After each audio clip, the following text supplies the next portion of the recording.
L'histoire commence il y a bien longtemps, dans un vaste champ parsemé de petits moutons, quand soudain, le ciel se fissure. La pauvre bergère a déjà les yeux écarquillés de choc, puis un œil gigantesque apparaît, la fixant droit devant. C'était le jour où l'invasion du roi démon commença, et d'innombrables créatures surgirent. Devinez qui apparaît aux côtés du roi démon? Ah attendez, pas les éveillés comme je le pensais. Cette fois, ce sont les chevaliers divins au service de Dieu, le fait qu'ils sont extrêmement dévoués. Ils font un vœu à Dieu et par ce serment, ils obtiennent des pouvoirs surnaturels et chassent les monstres de la terre.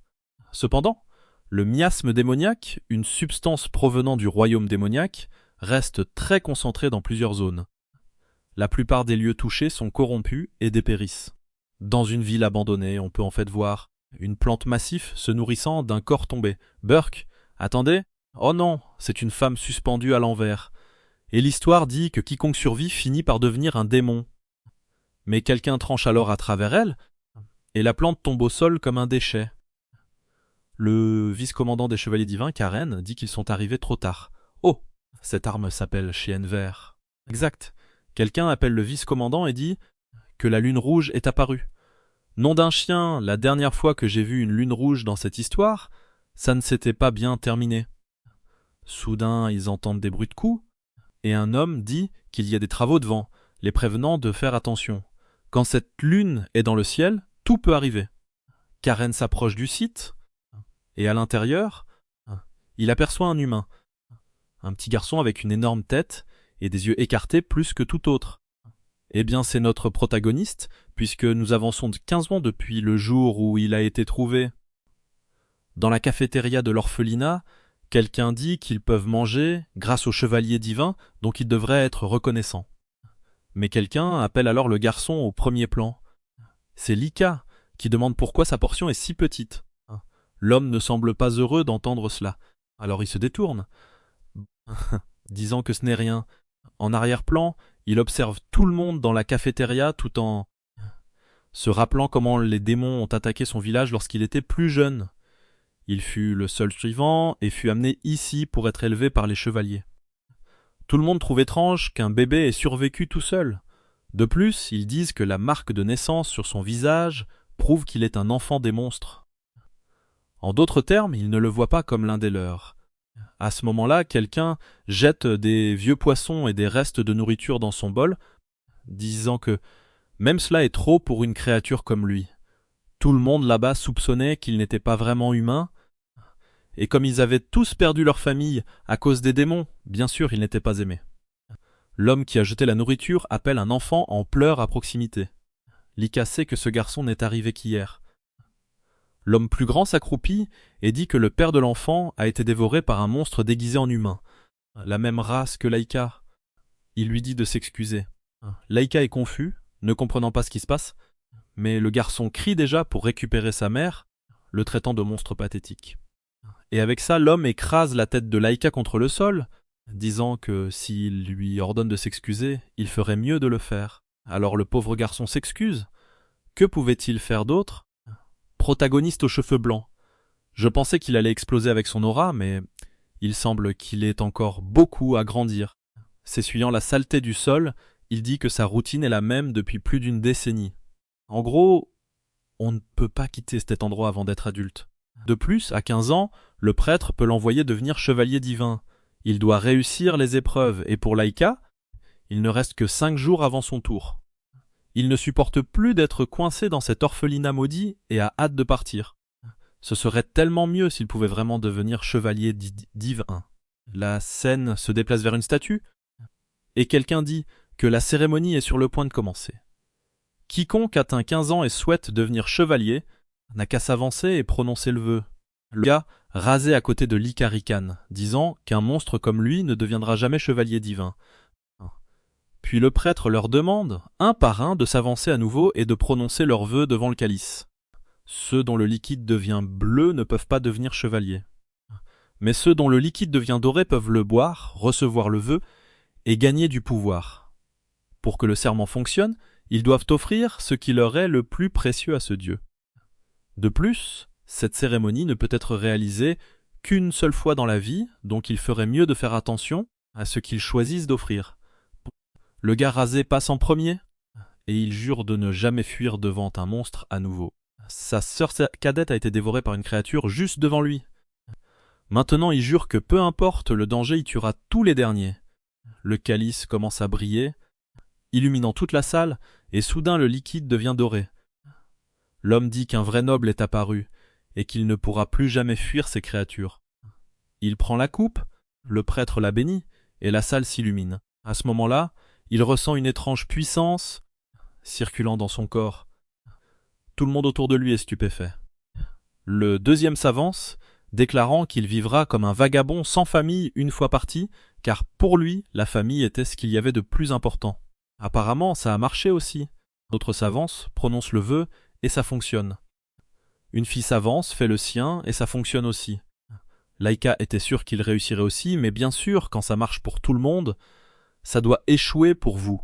Problème de personnage principal. Il est appelé et il s'avance nerveusement. Il dit qu'il jure qu'il va devenir un chevalier pour protéger les gens, mais il se fige, ne sachant que dire, car il ne peut penser à rien qu'il puisse vraiment offrir. Il veut quitter cet endroit et être heureux, mais il n'a absolument rien à donner. Le gars a complètement oublié qu'on est censé réfléchir avant de s'avancer. Génie. Il crie dans sa tête, essayant de se convaincre qu'il doit y avoir quelque chose d'important en lui à offrir. Soudain, une étrange énergie commence à envahir son corps, le laissant confus. À ce moment-là, le liquide dans le calice se transforme en une étrange slime violette. Le prêtre dit immédiatement qu'il n'a jamais vu une couleur aussi terrifiante. Il déclare la cérémonie terminée sur le champ et ordonne à tout le monde de partir. Laika essaye de dire quelque chose, leur demandant d'attendre, mais de nulle part tranche, son bras s'envole. Bon sang! Les gens à l'arrière commencent à dire que, comme ils l'ont toujours soupçonné, il était vraiment un monstre après tout. C'est quoi ce bordel? Certains d'entre eux se sont déjà éveillés, tirant des lances et faisant pousser d'énormes bras. Merde, je veux m'éveiller aussi. Ils annoncent qu'ils vont le tuer maintenant, disant que cette chose maudite, se faisant passer pour humaine, ne repartira pas vivante aujourd'hui. Mais à ce moment-là, le prêtre leur ordonne de s'arrêter, disant que ce pouvoir ne peut pas être utilisé contre des humains. La seconde suivante, le plafond commence à se fissurer, et un point s'abat d'en haut, vaporisant l'homme. Quand il lève les yeux, il y a un démon avec une sorte de marque sur le front, fixant tout le monde. Les gens hurlent de panique. Et clairement, ce n'était pas prévu, puisque même le prêtre a l'air terrifié. La créature effectue le mouvement classique d'attaque en titan, attrape quelqu'un par la jambe et le dévore.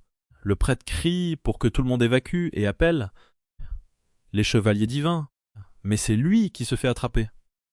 Pendant que le monstre fonce, Laika est assis là, ayant perdu la moitié de son corps, regardant choqué mais étrangement calme. Pour quelqu'un qui vient de perdre un bras, il le prend bien, je suppose. Ce qui lui fait plus peur, c'est le démon juste devant lui. Le gars rasé crie à Laika de s'écarter pour qu'il puisse courir, mais étrangement, il continue de fixer la créature, figée. Il se souvient qu'au moment de son vœu, il avait promis de ne jamais fuir devant des monstres. À ce moment, le démon arrive par derrière, et en criant, désespéré, il est aussi tué. Un autre est dévoré, tandis que les enfants excités autour d'eux commencent à libérer leurs auras, criant qu'ils devront défendre cet endroit. Mec, ils foncent comme des personnages de Dragon Ball Z. Pendant ce temps, Laika regarde, pleinement convaincu que, à ce rythme, il va aussi se faire manger. Mais que pouvait-il faire contre une créature pareille? Il n'avait même pas reçu de pouvoir. Et à ce moment, le monstre, qui maintenant que je remarque, semble avoir des pouces à la place des seins, s'approche. Il le fixe avec cette énorme langue et lance une attaque. Sa bouche toute langue. Laika y fait face, se demandant s'il va vraiment mourir dans un endroit aussi inutile. Mais ensuite, il se souvient du calice derrière lui. Théoriquement, s'il a changé de couleur, il devrait accorder un certain pouvoir. L'attaque arrive droit sur lui, et il décide, peu importe. Mieux vaut boire cette substance dégoûtante que mourir ici. Dès qu'il avale le liquide, ça frappe sa tête comme une crise, et la langue s'enroule déjà autour de son corps. Merde, je pensais qu'il allait libérer quelque chose de fou, mais non. L'enfant se fait écraser. Mais ça ne devait pas se terminer ainsi. Une explosion éclate sous la langue, la brûlant, et l'enfant se réveille comme un super saiyan. Bordel! Il est complètement différent maintenant, avec de longs cheveux noirs. Où est mon Killua? Il fixe le monstre, ne comprenant même pas ce qui vient de se passer, se demandant si c'est vraiment lui. À ce moment, tout son corps se sent étrangement froid. Une énergie étrange circule dans ses veines. Le monstre fonce de nouveau, mais cette fois il esquive et se retrouve face à lui. Il charge, le bras levé comme le capitaine Levi, se projetant droit sur la langue. Il déclenche un sort d'explosion, invoquant un cercle magique avec du violet, de la foudre en jaillissant. Qu'est-ce que c'est? Le garçon évolue directement en Super Saiyan 16, volant là, aura flamboyante, le fixant vers le bas. Il s'écrase au sol et redevient normal, épuisé par le pouvoir qu'il a utilisé. Derrière lui, quelqu'un murmure que c'est impossible. Ils doivent plaisanter. Mais Laika remarque quelque chose de choquant. Le bras qui avait été arraché et mangé a repoussé. Soudain, le mot purification résonne dans la salle, et une épée gigantesque, de la taille d'un bâtiment, s'abat, transperçant la poitrine du monstre. Quelqu'un monte sur la lame, disant qu'ils ne peuvent pas laisser le corps ici, sinon le miasme se répandra dans la ville. La personne s'excuse d'être arrivée en retard et demande si le garçon a vaincu la créature. Laika reconnaît immédiatement cela comme l'un des chevaliers divins. On dirait qu'ils sont arrivés en balayant tout sur leur passage, car maintenant le ciel est clair et bleu. On dit que le garçon est vraiment impressionnant. Vaincre une créature éveillée de cette façon n'était absolument pas ordinaire. C'est nul autre que le commandant des chevaliers divins Arthur. Mais bon sang, Arthur a une taille fine et des hanches larges, un peu inattendues. Laika, cependant, est complètement fasciné par cette épée massive. Il n'a jamais rien vu de tel de sa vie. Puis quelqu'un appelle le commandant Arthur, lui disant d'arrêter de laisser tout le monde derrière. Le capitaine Whiteips réplique que les autres sont juste trop lents. Le protagoniste est encore ébahi que le commandant soit juste devant lui. Il sait que si cette personne le reconnaît, il pourra enfin quitter l'orphelinat. Mais oh non, ils lui ont même mis cette petite boucle d'oreille, regardant sur le côté avec un air mignon. Pas possible que l'artiste ait vraiment fait ça. Soudain Laika court vers elle, appelant le chevalier divin, et disant que devenir l'un d'eux a toujours été son rêve. Il les admire depuis toujours et supplie de le laisser rejoindre. Mais le morveux à la couche, juste à côté, l'interrompt, disant qu'il devrait juste tuer ce monstre dès maintenant. Arthur lui dit de faire attention à ce qu'il dit au sujet des amis. Pourtant, le type insiste sur le fait que cet enfant est le seul survivant de ce village. Il l'a même vu se transformer sans faire de vœux et utiliser un pouvoir étrange. Il est impossible qu'il soit humain. Laika tente d'expliquer, mais bam. Coup à la figure envoie, le pauvre tourné. Et elle dit carrément que le garçon vient de lui sauver la vie, pourtant il continue à débiter des absurdités. Vraiment ingrat. Le type devient rouge de honte, suppliant pardon.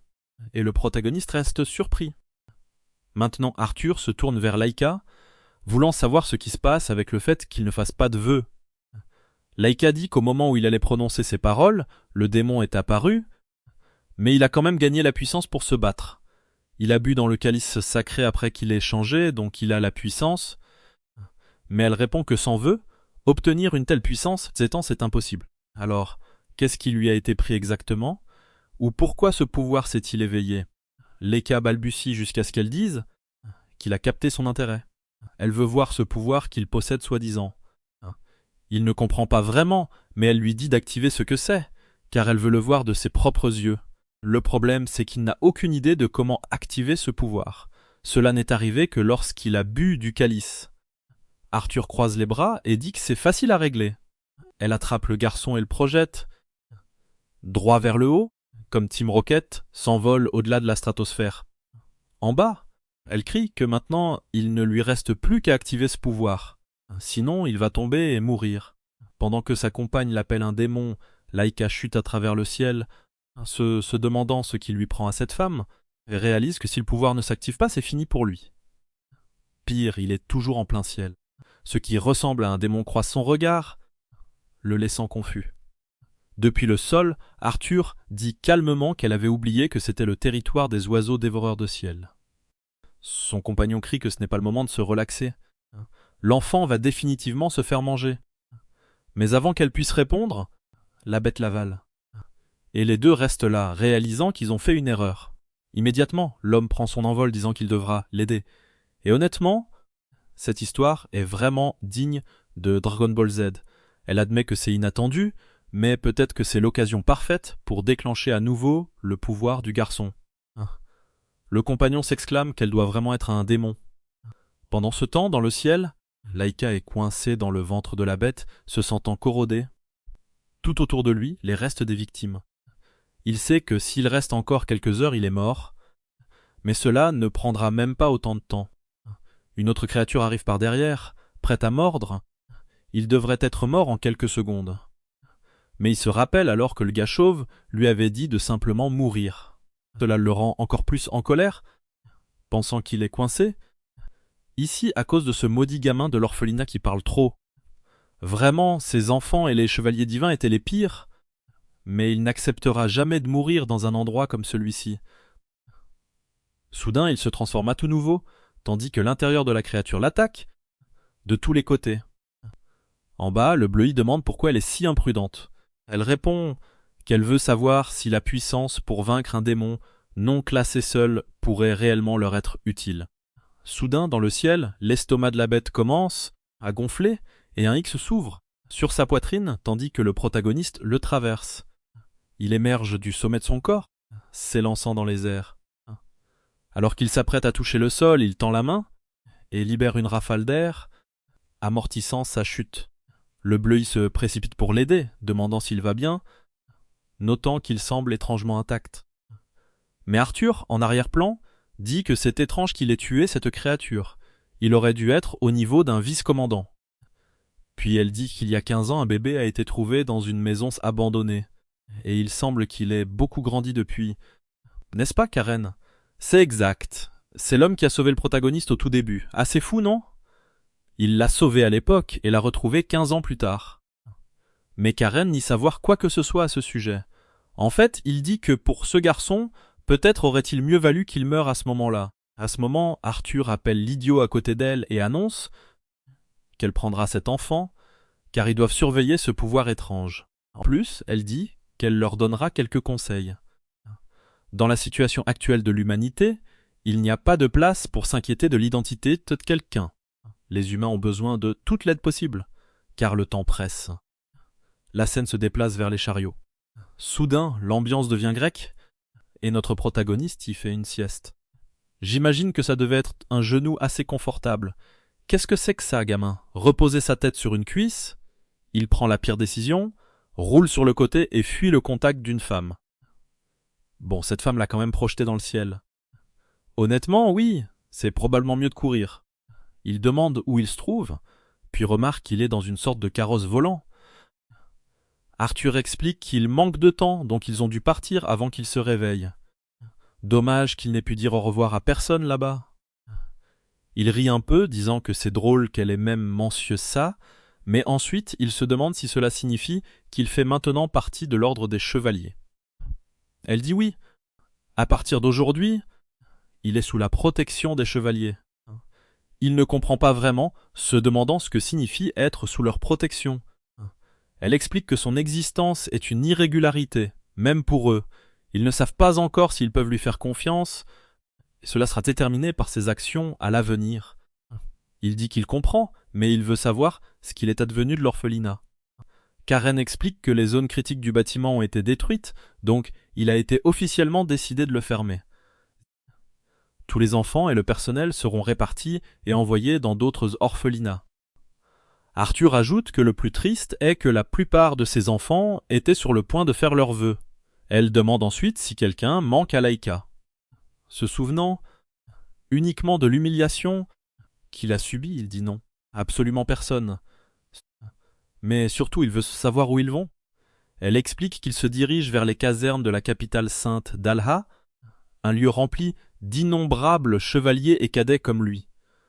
Il se prépare à défendre cet endroit car la grande calamité de l'âge mythique pourrait survenir à tout moment. Il ne comprend pas ce qu'elle veut dire, alors elle lui dit simplement de regarder par la fenêtre.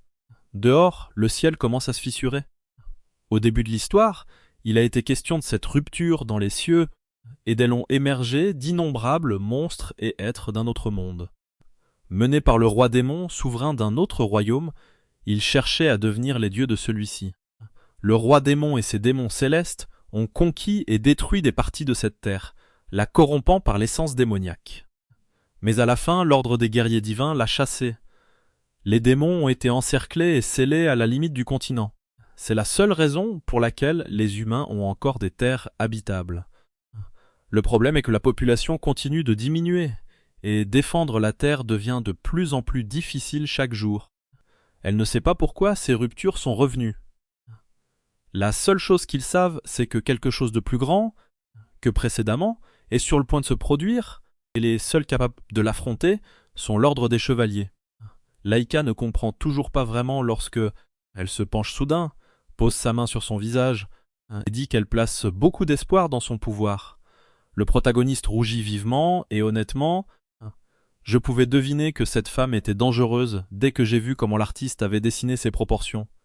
Il reste là, comme... Arthur, que se passe-t-il? Elle s'approche et dit qu'elle a vu une étrange lumière dans son œil lorsqu'il s'est transformé. Cette explosion qu'il a déclenchée avec l'épée et la façon dont son bras s'est régénéré après avoir été coupé montre qu'elle a trouvé un pouvoir qui l'intéresse vraiment. Elle ne sait pas ce qu'il a offert dans son vœu, mais elle veut qu'il l'utilise avec eux dans ce combat. Et puis elle lâche une goutte de sueur qui coule sur son menton. Mon Dieu, cette femme est un monstre. Le protagoniste accepte, disant bien il l'aidera. Que peut-il faire d'autre? Puis elle le projette soudainement dehors, disant que s'il en est ainsi, elle a du travail pour lui maintenant. Je pensais qu'il allait s'écraser comme un idiot, mais à la place, le garçon rebondit sur un tronc d'arbre et atterrit sur ses pieds sans problème. À ce moment-là, il réalise que son corps n'a subi aucun dommage. Étrangement, il se sent même beaucoup plus fort. Depuis le haut, elle crie que ceux qui forment le pacte gagnent 2 types de pouvoirs, des capacités spéciales comme son épée et des capacités physiques bien au-delà d'un humain normal. Et maintenant, il doit comprendre que l'ordre des chevaliers ne tue pas seulement des monstres. Ils doivent aussi nettoyer les déchets et c'est son tout premier travail. Une fois terminé, il peut entrer dans la ville, mais il ferait mieux de ne pas se tromper de chemin. Le protagoniste est complètement perdu, se demandant ce qu'elle voulait dire par nettoyer les déchets, quand il entend des pas à proximité, et quelqu'un dit que c'était juste. L'un d'eux demande si les chevaliers dans le carrosse sont déjà partis. Le type en désordre à l'avant veut savoir qui est ce gamin. Ils ont entendu un bruit fort et veulent savoir s'il en est la cause. Laïka n'a aucune idée de qui sont ni ces gens ni pourquoi ils traînent au milieu de la forêt. L'homme demande s'il est un enfant abandonné ou quelqu'un qui a perdu sa famille à cause des monstres. Une autre voix intervient disant que peu importe, ils vont juste le capturer et le vendre. L'argent est l'argent. Immédiatement, Laïka réalise que ces types sont des bandits, et peut-être que ce travail de nettoyage signifie les éliminer. En regardant sur le côté, il voit l'un d'eux portant 3 petits-enfants, et l'homme lui dit de venir avant de se faire blesser. Même si quelqu'un l'achète plus tard, il ne peut rien garantir. Laïka voit ses enfants et se souvient, une autre voix viens, disant que ça n'a aucune importance, ils vont juste le capturer et le vendre. Le fric, c'est le fric. Laïka comprend aussitôt que ces types sont des bandits, et que ce travail de nettoyage veut peut-être dire les éliminer. En regardant sur le côté, il voit l'un d'eux porter 3 petits-enfants, et l'homme lui dit de venir avant d'être blessé. Même si quelqu'un l'achète plus tard, il ne peut rien garantir. Laïka voit ses enfants et se souvient qu'il a vécu la même chose autrefois, et le gros dit aux enfants de se taire et d'avancer. Mais le protagoniste intervient, lui ordonnant de les relâcher, ou il va le déchiqueter. L'aura du garçon s'embrase, façon Killua, et il déclare que sa première mission en tant que membre des chevaliers est de les éliminer. Le voyou dit qu'il se fiche de qui est ce gamin. C'est leur territoire, alors qu'il aille se faire voir. Ils vont le finir tout de suite, et tout le monde fonce. Des éclairs de lumière jaillissent partout, et en un instant le garçon disparaît. Une seconde plus tard, il est auprès des enfants. Son aura rayonnant si, intensément, que les voyous commencent à trembler. Les enfants sont confus, et le grand tire une flèche. Quel gaspillage de muscles. En un clin d'œil, le protagoniste devient un flou. Le voyou se demande où il est passé, puis regarde sur le côté et le voit debout, tout droit, ressemblant à Killua. Sérieusement, c'est du copier-coller. Une autre flèche vole, tout aussi inutile, et le garçon répond encore plus fort. Il déclenche un immense brasier, érigeant un mur de feu devant tout le monde. Des flammes, il en sort les longs cheveux flottants, et honnêtement, ça aurait été encore plus stylé s'ils étaient blancs. Il lance ce petit regard, et avant que les bandits ne réagissent, ils tranchent tous d'un coup, fendant les corps en deux, retouche, Photoshop partout. Mais bordel! Le combat se termine en un panneau, les corps déjà en feu au sol. Mais Leka sent que quelque chose cloche. Puis quelqu'un derrière lui hurle de ne pas bouger. Il se retourne et voit un des bandits tenant un couteau sur la gorge d'un enfant, avertissant que s'il avance d'un pas, l'enfant meurt. L'homme fixe froidement, réalisant qu'un de ses hommes a survécu. Il se fige un instant, le sang coulant sur la joue de l'enfant. Le protagoniste baisse sa lame et dit qu'il comprend. Il fait un mouvement de cinéma absolu, lui disant de ne pas s'approcher et de laisser les enfants partir. Le bandit refuse, disant non, ces enfants sont une marchandise précieuse. Et puis, ce garçon sait quoi? Il ajoute que, puisque ces enfants ont déjà perdu leur famille à cause des démons, ils ont plus intérêt à être vendus qu'à finir en nourriture pour monstres. Même un vieux pervers crasseux, au moins il survivrait. Mais avant qu'il puisse finir, quelque chose file et son bras est tranché net par le feu. Le mouvement de cinéma du protagoniste était malin. Il a visé directement le bras tenant le couteau. Il ajoute même la phrase du goth. « Je t'ai dit que je ne m'approcherai pas. » Et merde, pas seulement le bras, toute la tête s'envole aussi. Bordel? Eh bien mieux que de juste couper la main du couteau, il a tué l'enfoiré. Mon Dieu, je n'y avais même pas pensé. Le protagoniste est stupéfait. Il n'a pensé qu'une seconde à répandre cette étrange flamme au sol, et ça a fonctionné. Il n'aurait jamais imaginé une telle puissance. Il demande alors au gamin s'il va bien, car le garçon tremble de partout. Et bien sûr, c'est normal, il doit être terrifié. Mais l'enfant rassemble soudain son courage et embrasse sa jambe. Notre garçon le caresse doucement et dit que c'était vraiment effrayant. Au moment suivant, le gamin sursaute de nouveau à l'arrivée d'Arthur, tandis que Lika brûle son aura à fond, 10,000 unités par seconde. Puis il se détenforme enfin, épuisé, et s'effondre au sol, au milieu des enfants.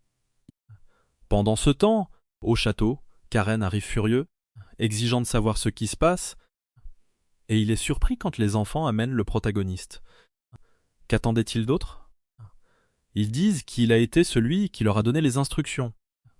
Karen s'approche, furieux que cet enfoiré ait fait ça.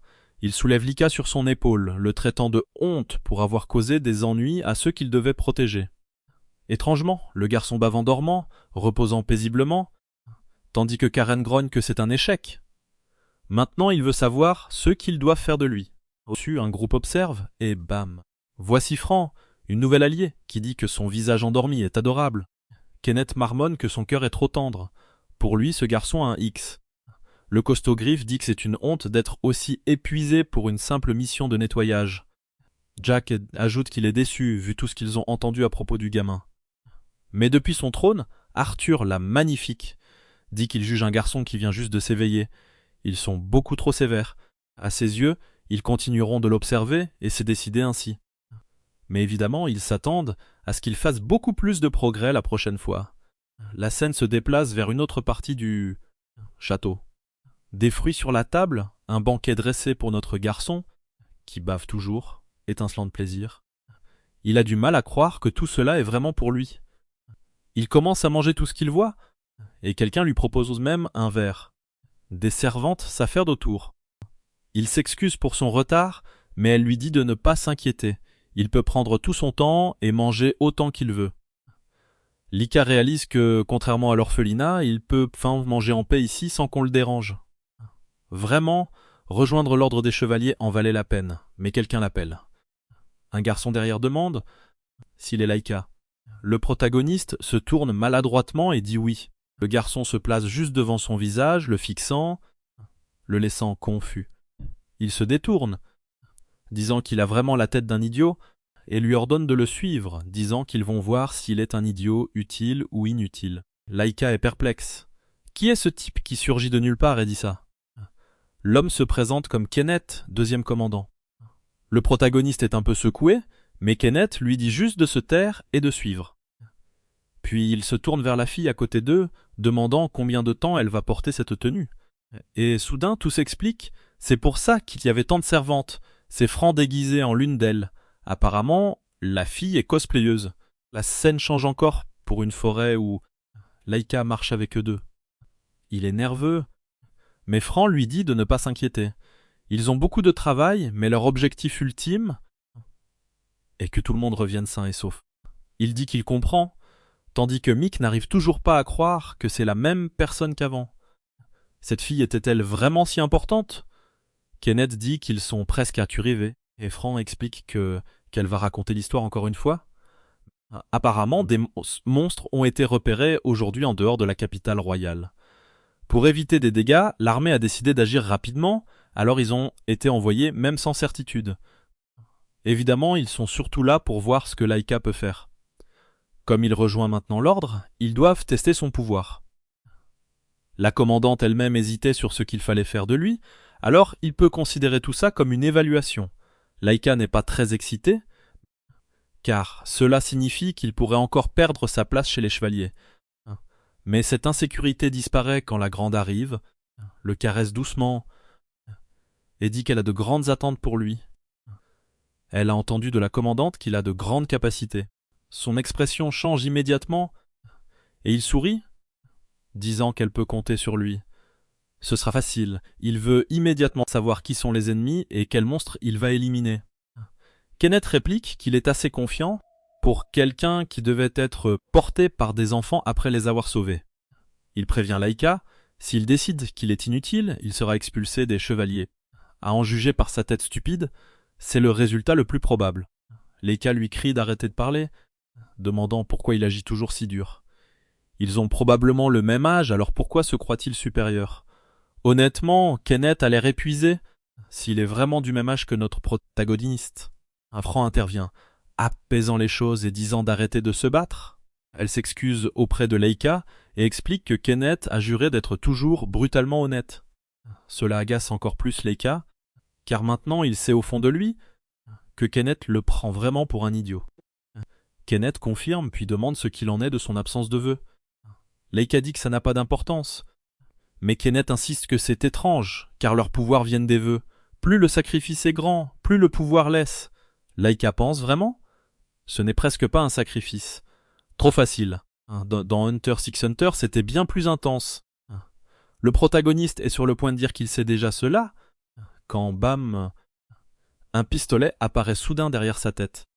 Kenneth lui dit qu'en 6 mois, généralement 1/3 des recrues meurent ou est brisé par les vœux. Mais Laika se concentre sur comment Kenneth est apparu derrière lui sans qu'il ne le remarque. Kenneth le fixe, exigeant de savoir comment il ose rejoindre l'ordre sans rien sacrifier. Il est sur le point de tirer quand Laika hésite, et Franc attrape soudain son bras, disant à Kenneth que c'est suffisant. À ce moment, l'aura de Laika s'embrase, et il admet qu'il n'a vraiment fait aucun vœu. Mais la commandante l'a accepté, et il n'y a aucun moyen de retourner à cet orphelinat. Quoi qu'il arrive, pour rejoindre les chevaliers, il donnera tout. Kenneth est stupéfait. Le garçon attrape son pistolet, et il disparaît. Il ne comprend pas comment quelque chose ajuste détruit son arme divine, et il commence à en invoquer une autre. Franc intervient, leur disant à tous les deux d'arrêter. Elle aime l'énergie et la détermination, mais à partir de maintenant, c'est son tour. Et juste comme ça, « Oh non, dit-elle, les monstres les fixent, il est temps de travailler. » C'est là que je remarque qu'elle a sorti une fourche massive, et les créatures massives les regardent. La première charge et les 3 esquives, mais la créature fouette, avec sa queue venimeuse, éclaboussant un arbre qui fond à travers. C'est un singe bizarre avec une queue de serpent. Laika veut savoir pourquoi il a fondu ainsi. Kenneth lui dit simplement de ne pas toucher la queue. Évidemment, c'est mortel. Puis 5 autres se jettent sur Laika en même temps. Il esquive un coup, glisse devant un autre, marmonnant que ces bêtes trichent purement. Pendant ce temps, Franc sourit, fait un signe de la main et dit aux deux de gérer maintenant. Laika est confus, se demandant si elle n'aidera vraiment pas. Mais la fille s'éloigne déjà, tuant quelques-uns en passant, disant qu'elle sait que quelqu'un contrôle tout ça et qu'elle va le traquer. Elle fonce pendant que le protagoniste reste derrière. Soudain, Laika voit Kenneth sortir, 2 énormes pistolets à nouveau. Une seconde, il semble viser la tête de Laika, mais il tire sur le singe, rampant derrière lui. Il avertit que si Laika veut rejoindre l'ordre des chevaliers en paniquant ainsi, autant abandonner maintenant.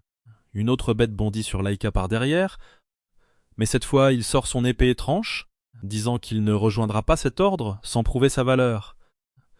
Kenneth dit simplement que ses paroles sont vaines. S'il veut prouver quelque chose, il doit le faire par ses actions. Ils se séparent.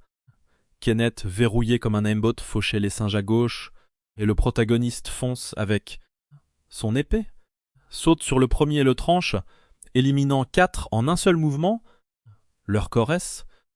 S'il veut prouver quelque chose, il doit le faire par ses actes. Ils se séparent. Kenneth verrouille ses cibles comme un viseur automatique, massacrant les singes à gauche et à droite, tandis que le protagoniste charge avec son épée, bondit sur le premier et le tranche, en éliminant 4 d'un seul mouvement, leur corps s'effondrant au sol en morceaux. Mais pendant qu'il les découpe, il remarque que Kenneth anéantit absolument tout autour de lui. Bon sang, l'artiste s'est vraiment lâché en dessinant une montagne de singes morts empilés autour du type, et Laika comprend pourquoi ce salaud est vice-commandant. Même si son épée est puissante, elle ne peut pas rivaliser avec cette puissance de feu destructrice. 2 autres bêtes se ruent sur lui, et il active encore son épée. Mais cette fois, elle libère une flamme étrange qui jaillit dans les airs. Il se souvient que plus la flamme est grande, plus son énergie se vide vite, et à ce rythme, il va s'effondrer comme avec les enfants. Pendant ce temps, Kenneth farme les monstres comme un point d'apparition cassé, en disant à Laika que s'il tue aussi peu d'ennemis, autant aller s'asseoir à l'ombre. Le protagoniste n'arrive pas à comprendre. Ce type n'arrête pas de tirer une seule seconde et il n'est même pas essoufflé. L'écart entre eux est énorme. Alors il demande franchement comment ces munitions peuvent-elles ne jamais s'épuiser.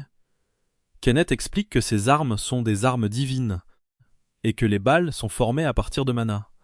Un instant, Laika trouve ça drôle qu'il balance tout, mais il se souvient alors de ce qu'a dit Franc. Il est littéralement incapable de mentir. En même temps, il remarque que l'art divin de Kenneth fonctionne différemment du sien. Alors que Kenneth utilise du mana pour créer chaque balle, le pouvoir de Laika s'écoule continuellement hors de son corps. Le problème, c'est que même en sachant ça, il ne peut pas faire apparaître des pistolets de nulle part. Et s'il continue comme ça, le résultat est évident. Il se fige et Kenneth lui demande s'il abandonne déjà. Il continue de tirer, disant que le garçon ne sait pas s'adapter, ni élaborer stratégie, et qu'il n'a clairement pas sa place chez les chevaliers. Il dit même que dès leur retour, il signalera au capitaine que Laika ne mérite pas d'être ici. Mais soudain, Kenneth ressent quelque chose d'étrange. En se retournant, il voit une épée massive se former dans le ciel. Laika dit que les astuces n'ont jamais été son style de toute façon, alors il va oublier l'efficacité et le coup en mana. Les bêtes gigantesques hurlent. Kenneth essaie d'esquiver pour se mettre à l'abri. Et Laika déclare qu'avec une seule frappe, il va tout terminer. La lame s'abat droit, au milieu de la horde, et l'impact balaie toute la forêt. Depuis les hauteurs, Kenneth regarde le cratère de la taille d'un volcan qu'elle a créé et marmonne que c'était follement dangereux. Il redescend et trouve Laika effondrée, haletant qu'il ne peut même plus bouger un doigt. Mais il exige quand même de savoir si ce salaud a vu ça. Kenneth a passé tout ce temps à tirer, mais Laika en a tué bien plus d'un seul coup. Ils devront bien reconnaître son potentiel maintenant. Kenneth, lui, reste silencieux, fixant la scène avec confusion. De chaque cadavre, une étrange ligne s'écoule dans le sol. Il crie soudain qu'ils se tiennent au milieu d'un piège et dit à Laika de courir. Le sol se met à trembler, et une bouche géante avec une longue langue surgit sous eux deux. Laika jette un regard terrifié sur le côté, puis balaie la puissance de son épée et façonne une corde, pour qu'ils puissent tous les deux s'y accrocher et éviter de tomber. Kenneth explique vite que ce monstre utilise les singes comme appât pour dévorer d'autres créatures. Le problème, c'est que le protagoniste a brûlé trop d'énergie plus tôt et ne peut plus se battre. Attends, Kenneth volait vraiment comme dans Dragon Ball Z ? On dirait que ses pouvoirs s'épuisent aussi. La langue fouette l'air et les ligote tous les deux. Laika hurle à cette saleté de le lâcher, quand soudain, quelque chose apparaît dans le ciel. Franc, belle comme toujours, arrive sous forme géante, disant que puisque la bête a ouvert une bouche aussi énorme, elle va devoir s'en occuper. Sa cuillère grossit jusqu'à devenir colossale, et elle l'enfonce droit dans la bouche de la créature, la projetant vers le haut. Elle creuse profondément sous la bête, révélant ce qui est probablement le vrai propriétaire de cette gueule massive. Elle fonce en avant, déchaînant une rafale de coups tranchants, découpant complètement la créature en morceaux. Les deux s'écrasent maladroitement au sol. Franc approche dans sa minuscule jupe, leur disant qu'ils se sont bien débrouillés avec les singes. Elle dit avoir senti la présence d'un démon puissant, mais ne s'attendait pas à ce qu'il apparaisse sous cette forme. Au moins, elle est contente que les deux soient devenus de proches amis, même si clairement ni Laika ni Kenneth ne diraient qu'ils sont si proches. Après s'être libérée de la langue, Laika reste stupéfait par ce qu'elle vient de faire. D'un simple mouvement, en soulevant la créature dans le ciel, elle a résolu ce qui lui semblait impossible. Elle était vraiment à un tout autre niveau. Ce qu'il ne comprend pas, c'est pourquoi elle joint les mains ensuite. Puis il comprend, elle prie. Frant explique qu'ils ne le savent peut-être pas, mais chaque démon était à l'origine humain. Après en avoir soumis un, elle aime prier. Ce qui est arrivé à ces pauvres êtres, c'est qu'ils ont été exposés à la magie noire. C'est ainsi qu'ils sont devenus des monstres. Lika hoche la tête, disant qu'il comprend, tandis que Kenneth souligne quelque chose d'étrange. Il n'a jamais entendu parler d'un réservoir magique aussi vaste dans la région, assez puissant pour créer une telle créature. Et le fait qu'elle soit apparue si près de la capitale a encore moins de sens. Frant admet que c'était vraiment anormal. Soudain, Frant sent quelque chose d'étrange et crie à tout le monde de courir. Ils ne comprennent pas pourquoi jusqu'à ce que le sol se mette à trembler. Puis une voix dit qu'il pensait avoir envoyé l'une de ces créatures les plus impressionnantes. Quelqu'un marche sur le dos du trio, et quand il se retourne, une silhouette encapuchonnée approche. Frant semble complètement ébranlé. L'homme dit qu'il n'arrive pas à croire qu'elle ait découpé son enfant comme ça. Les humains, avec leur visage trompeur, sont vraiment des créatures répugnantes. Frant est surtout alarmé qu'il l'ait appelé son enfant. Elle exige de savoir qui il est. Mais l'homme se contente de lever le pouce, puis de le tourner vers le bas, et plaque instantanément les trois au sol. Lycacé qui n'a aucune chance de gérer ça. Frant, qui est bien plus forte que lui, ne tient pas le coup. Kenneth, lui, reste provocateur. Il sort son énorme pistolet et hurle que ce salaud ne s'en tirera pas comme ça. L'homme sourit simplement, le traitant de vilain petit enfant. Des flammes rouges s'embrassent soudain le long de son bras. L'homme encapuchonné dit que tout va bien, il va simplement tout les reconstruire. Pas d'inquiétude, ils seront plus forts qu'avant, comme celui qu'il s'apprête à créer maintenant. La créature que Frant avait découpée commence à se reconstituer, attirée de nouveau vers lui. Quelque chose d'horrible prend forme sous les yeux de Laika, le laissant incrédule. Le monstre reformé a maintenant un cerveau, une gueule béante dans le ventre, un œil géant et bon sang, il attrape Frant. Non, ne fais pas ça. Il n'y a que 2 femmes dans cette histoire. Ne la mords pas. Le protagoniste regarde, sous le choc. Elle est protagoniste, fais quelque chose. Éveille-toi, bon sang. Il le fait, Dieu merci. Le démon recule, surpris. Frant semble confuse. Kenneth observe, et notre garçon se relève, ses longs cheveux, flamboyants, le regard brûlant de rage pure. Kenneth n'arrive pas à y croire. Notre garçon vient de sortir le grand classique de la boule d'énergie, de miniature vidéo et de la lancer droit sur le monstre. Boum, ça lui a ouvert un cratère dans le corps. Frant reste planté là, incrédule, tandis qu'il est à pleine puissance. Mais ce fut tout. Il a tué créature, puis il est aussitôt revenu à la normale.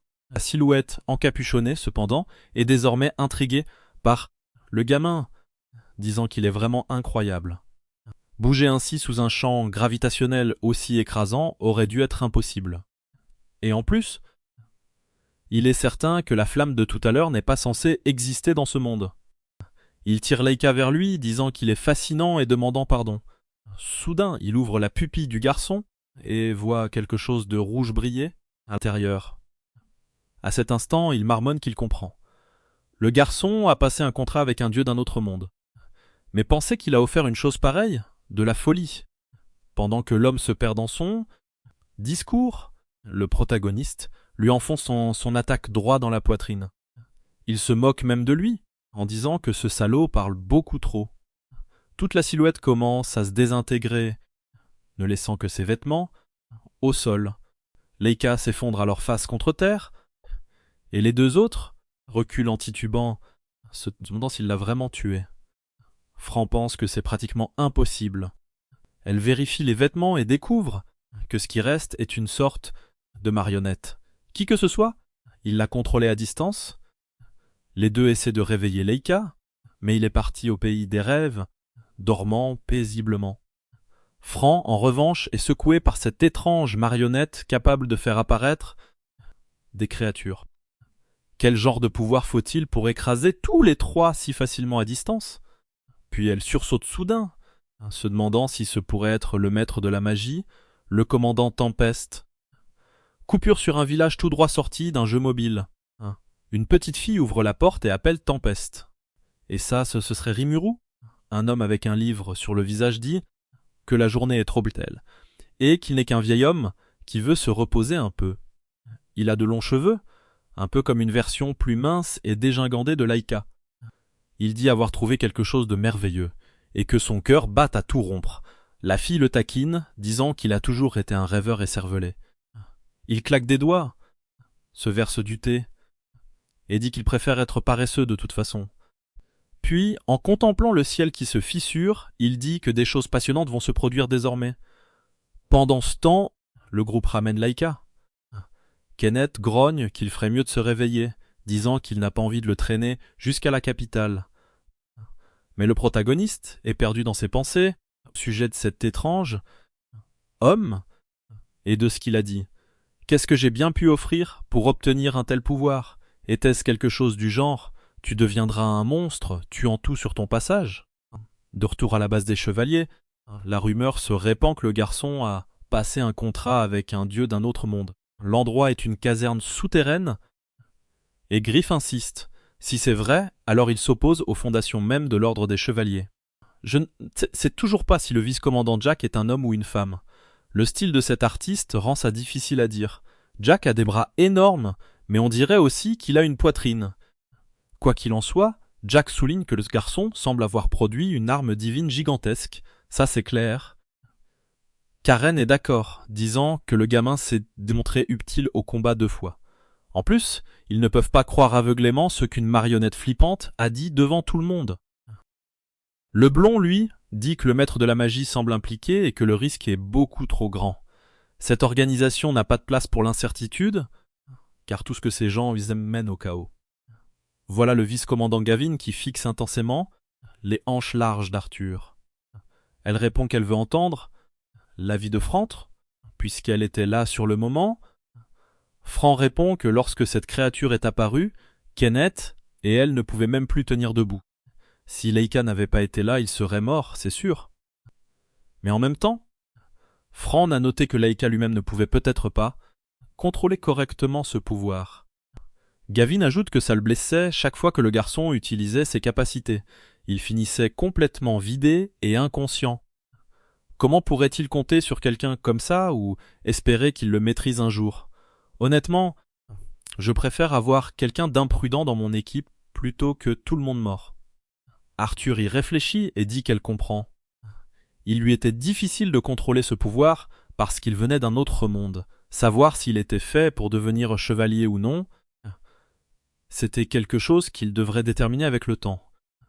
Tout le monde la fixa, elle, et elle déclara que, vu la situation, elle voulait savoir ce qui convaincrait Gavin. Il répondit que le garçon devrait réussir l'épreuve de la flamme gardienne. C'était le strict minimum pour lui permettre d'intégrer l'équipe. Apparemment, ce n'était pas rien. Tout le monde avait l'air choqué. Mais Arthur se retourna aussitôt et dit qu'elle avait pris sa décision. Elle ordonna à Jack de soigner le garçon, puisqu'ils allaient l'envoyer droit en enfer, alors il valait mieux qu'il soit en un seul morceau. Pendant ce temps, Leika luttait, se souvenant encore de ce que l'homme encapuchonné avait dit sur sa rencontre avec un dieu d'un autre monde. Imaginer qu'il ait offert une chose pareille était insensé. Il marmonna que ce type était répugnant, puis soudain il se réveilla en lui criant de se taire. Mais il était seulement dans sa chambre avec Kenneth à côté de lui lisant un livre et disant qu'il s'était enfin réveillé. Même avec des techniques de récupération utilisées sur lui, ça avait pris une éternité. Le protagoniste voulait savoir où était cet homme dangereux, mais Kenneth lui dit de se détendre. Le danger immédiat était passé. Kenneth, un peu troublé, semblait sur le point de le remercier, et Lika le pressa en lui demandant ce qu'il voulait dire. Kenneth admit qu'il était allé vérifier la salle forte parce qu'il voulait lui dire merci. Sans Lika, ils seraient tous morts. Il s'était inquiété que Lika ne se réveille pas. Le protagoniste était confus. Il ne s'attendait pas à ce que Kenneth s'inquiète pour lui. Mais Kenneth répondit que bien sûr qu'il s'était inquiété, puisque Lika était celui qui les avait sauvés. Lika se dit que cet enfoiré ne pouvait vraiment pas mentir, et Kenneth dit que ça n'avait pas d'importance. Franc entra, et Lika se frotta le visage avec gêne, comprenant que son temps de repos était terminé. Son avenir avait déjà été décidé. Il devrait passer l'épreuve de la flamme gardienne. Kenneth eut l'air alarmé, tandis que le protagoniste ne comprenait pas. Kenneth dit que c'était de la folie. Le garçon venait à peine d'arriver, c'était un amateur complet et il voulait l'envoyer dans un endroit pareil. Karen s'avança alors, disant qu'il était responsable de cette épreuve. Lika marmonna en arrière-plan que ça allait. S'il réussissait, il serait reconnu comme membre. Mais Kenneth le corrigeasse. Ce n'était pas une épreuve pour devenir membre, mais pour devenir cadre. Normalement, on ne pouvait même pas envisager de la tenter avant d'innombrables combats et exploits. Et pourtant, il l'envoyait, lui, quelqu'un qui venait tout juste de rejoindre l'équipe et apprenait encore à utiliser la magie dans la même épreuve qu'un exécuteur, qui rendit au garçon de prendre ça au sérieux. D'habitude, un tiers échouait, un autre tiers devenait fou et seule une petite poignée réussissait. Beaucoup de ceux qui échouaient mouraient aussi, alors il ferait mieux de prendre ça au sérieux s'il ne voulait pas que ce soit sa fin. Vraiment, ces humains doivent être les plus intelligents que j'ai jamais vus. L'apocalypse est juste devant leur porte, prête à les anéantir. Ils inventent une épreuve qui tue leurs propres soldats. Un solide 10 sur 10 pour tout le monde. Kenneth voulait entendre la réponse de Laika. Le garçon hésita, disant qu'il ne comprenait pas ce qu'il y avait de si difficile. Et puis, il n'avait pas le choix. C'était le seul endroit qu'il avait maintenant. Alors bien sûr, il accepta. 5 jours plus tard, devant la grotte de l'épreuve, Karen expliqua que le test avait 2 parties. La première consistait à survivre 3 jours dans la grotte. Il demanda quelle était la deuxième partie, et l'homme lui montra une bougie. Il lui dit d'y verser son mana, et dès que Leka le fait, une flamme jaillit. Karen explique qu'il doit s'assurer que la torche ne s'éteigne jamais, en la protégeant pendant 3 jours. Leka demande pourquoi, et Karen répond que pendant 3 jours, cette flamme attirera tous les monstres des environs. En d'autres termes, tout ce qu'il doit faire, c'est ne pas mourir. Et ainsi commence l'épreuve la plus stupide de l'histoire humaine. Une fois à l'intérieur, Leka réalise qu'il est difficile de respirer. C'est peut-être ce que Karen mentionnait, cet endroit rempli d'essence magique. La région du Nord a déjà plus de mana que la normale, et dans la grotte, la concentration est encore plus élevée. C'est pour ça que les monstres ici sont absurdement forts, comparés à ceux d'ailleurs. Au moins, la mission elle-même semble simple, survivre et garder la flamme allumée. Une créature semblable à un serpent bondit sur lui. Il esquive, dégaine son épée, et l'abat sans difficulté. Mais il remarque aussitôt que parce qu'il a utilisé son propre mana, la bougie s'est embrasée, brûlant beaucoup plus fort. C'était aussi censé lui apprendre à contrôler la quantité d'énergie qu'il libérait, puisque la flamme la révélerait. Il se concentre, essayant de calmer le feu, et après quelques efforts, il revient à la normale. Mais cette fluctuation attire instantanément une nuée de bêtes, toutes dégoulinantes de faim. Lika se souvient de ce qu'ils ont dit. Soit il devient membre, soit il meurt ici. Des monstres se ruent sur lui de tous les côtés, tandis que les chevaliers observent à travers un miroir magique. Kenneth commente que, comme il s'y attendait, c'est impossible. Le garçon n'a aucune chance. C'est beaucoup trop tôt pour lui. Mais Karen répond que si la commandante prit cette décision, cela veut dire qu'elle n'accepterait rien de moins qu'une chose aussi extrême. Kenneth grogne qu'il comprend, mais juste à ce moment, une autre personne l'interrompt, disant qu'il a l'impression que le gamin pourrait vraiment y arriver. Lika est attaqué de tous les côtés, se demandant comment il est censé survivre 3 jours ainsi alors que les créatures deviennent de plus en plus fortes. À ce rythme, il sera submergé. Puis la flamme brûle soudain, plus fort que jamais. Il décide de pousser ça encore, plus loin, pour attirer tout ce qui se trouve dans la grotte et en finir d'un seul coup. Le garçon ne fait pas les choses à moitié. Il passe directement de 0 à 100. Il crie à tout le monde de s'arrêter, puis libère une explosion depuis son corps qui souffle jusqu'à l'entrée de la grotte, vaporisant chaque monstre. La caverne brille comme l'intérieur d'un volcan tandis qu'il exige de savoir ce que ces idiots pensent de ça. Kenneth pense que c'est de la folie. Mais apparemment, le plan du garçon était de tout exterminer puis de se reposer après. Kieran, lui, a l'air excité. Il dit que si Laker réussit vraiment, ce serait incroyable. Mais soudain, il leur dit d'attendre. Quelque chose cloche. Cette chose ne devrait pas être là. Il se demande si c'est l'œuvre de ce maudit enfoiré. Lika s'assoit calmement, disant qu'au moins, maintenant, il en a éliminé un paquet et peut enfin se reposer. Mais alors un étrange rayon laser passe juste à côté de lui.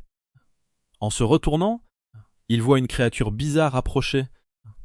4 jambes, 8 bras et hérissé d'épée.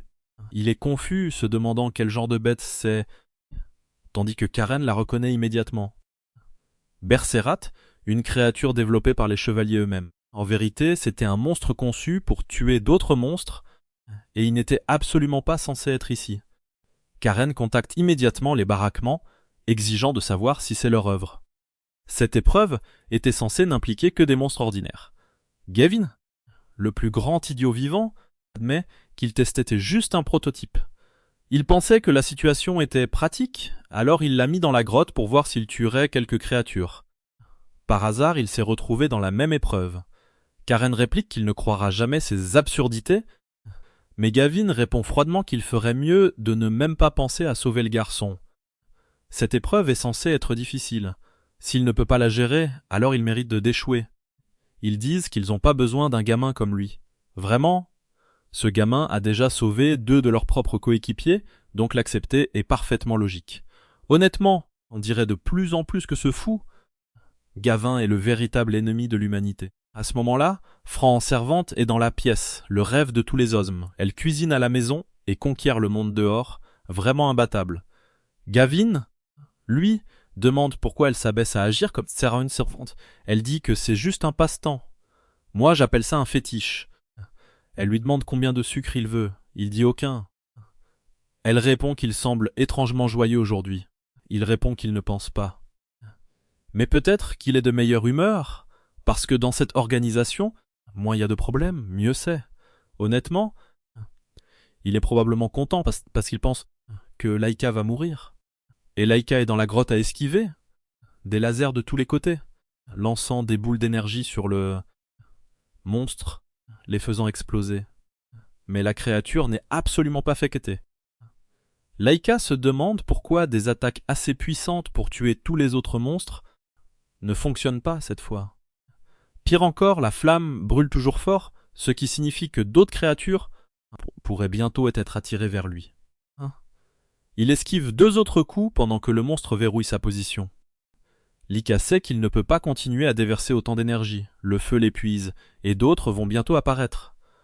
Mais que peut-il faire ? Comment est-il censé abattre cette chose ? Le monstre le fixe encore de haut tandis qu'il se creuse la tête, cherchant son point faible. Soudain, il cesse d'attaquer. Mais dès que Lika bouge ne serait-ce qu'un orteil, un tir manque de l'abattre, c'est là qu'il réalise que la chose anticipe ses mouvements. Il se fige en pleine course, puis change de tactique, fonçant droit sur elle pour voir comment elle gère quelque chose d'aussi direct.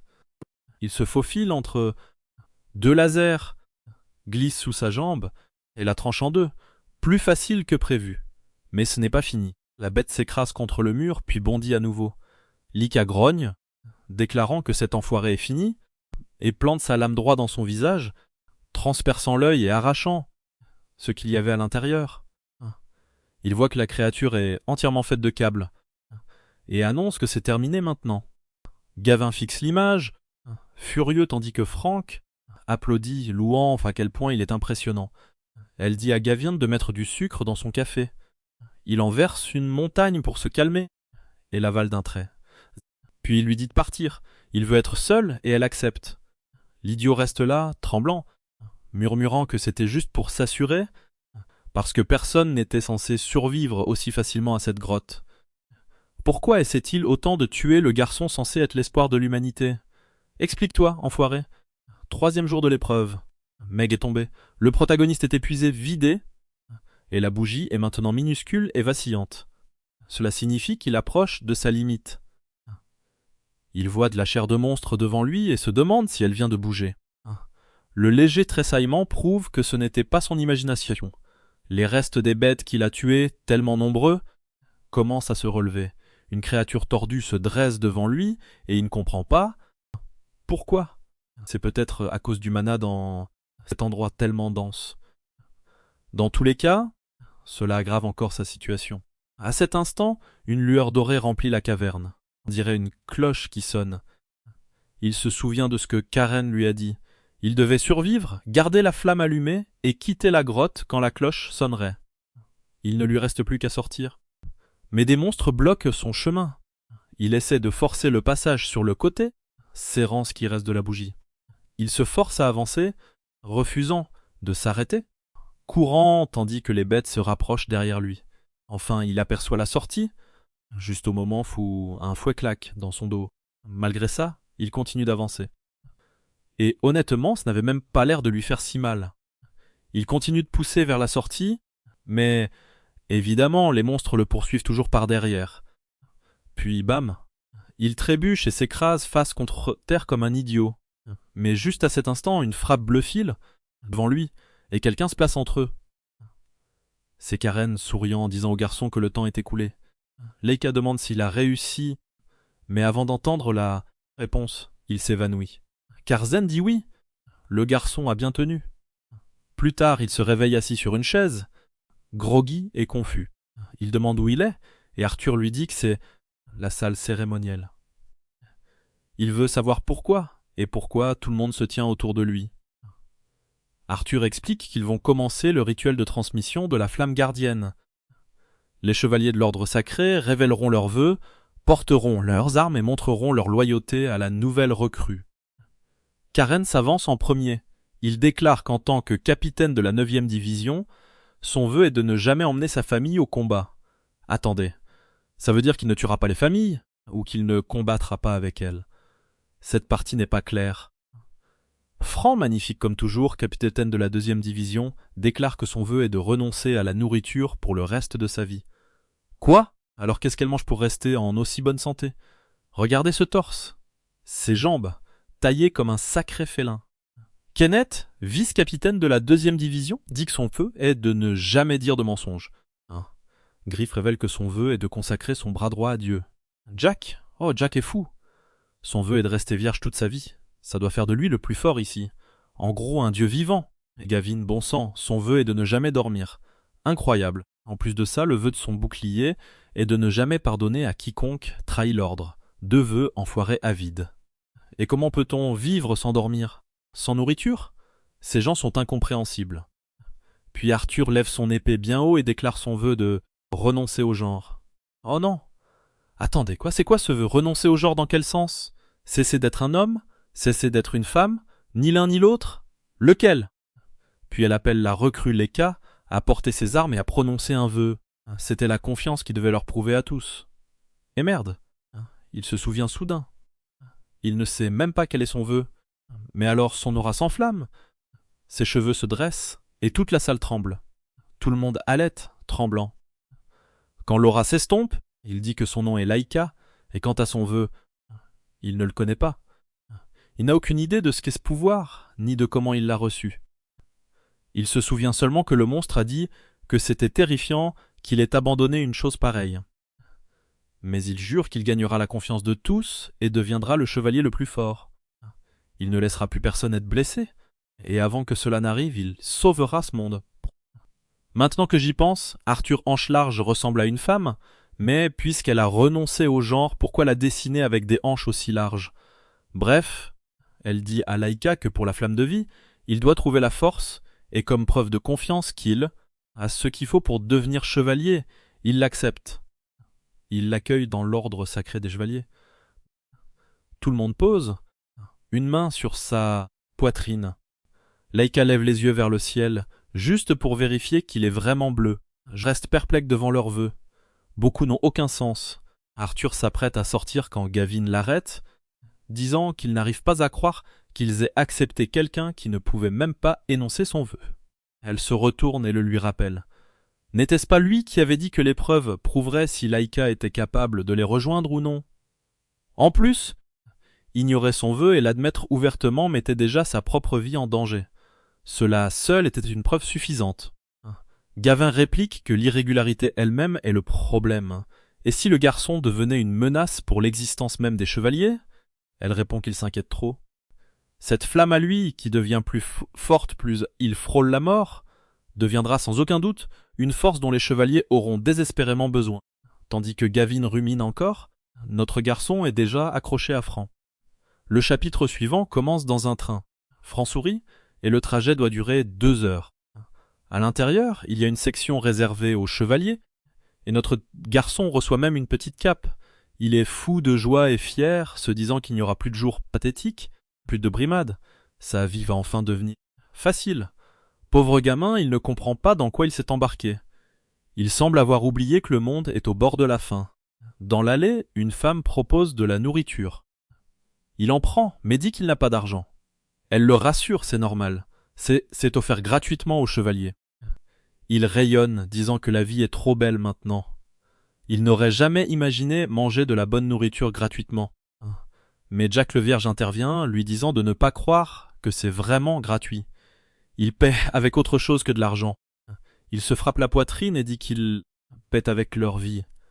Laïka le fixe, demandant « Ma vie vaut vraiment une pomme et un sandwich ?» Jack continue, disant que tout le monde compte sur eux pour être protégés. Et maintenant que Laïka a rejoint l'ordre, il ne peut pas hésiter. Il doit tout donner. Kenneth change de sujet, demandant pourquoi ils sont envoyés à l'ouest. Jack dit qu'il a entendu que l'activité des monstres dans la région augmente sans arrêt et qu'il faut des renforts.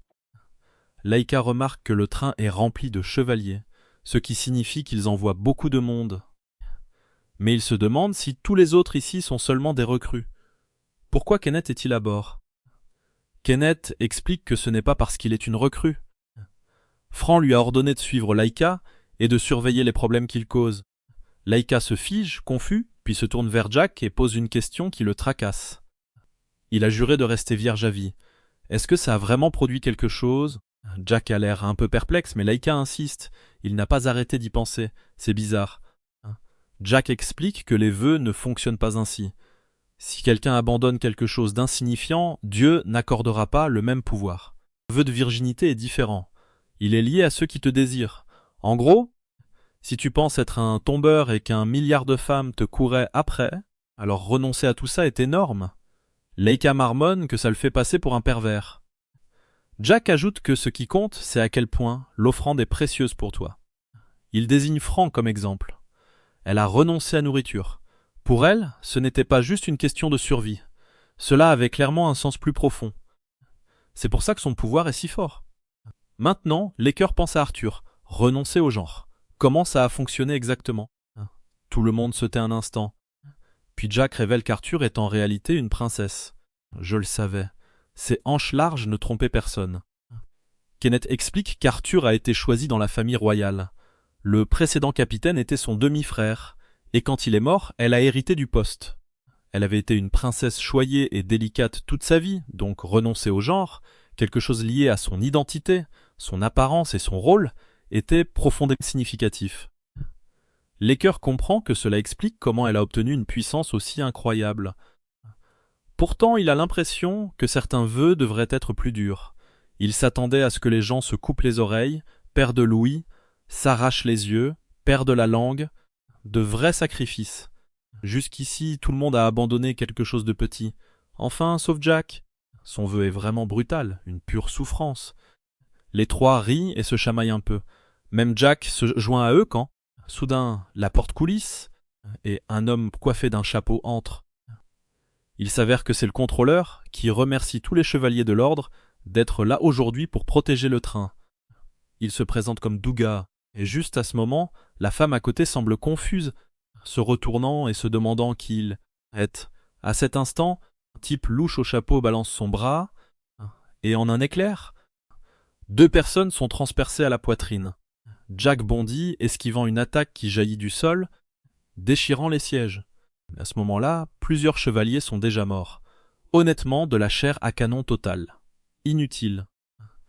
Leika panique demandant ce qui vient de se passer, et voit des corps empalés sur des pics partout. Mais si un autre chevalier commence à se transformer juste, là, ceux qui ne meurent pas immédiatement se tordent en étranges créatures à la peau bleue.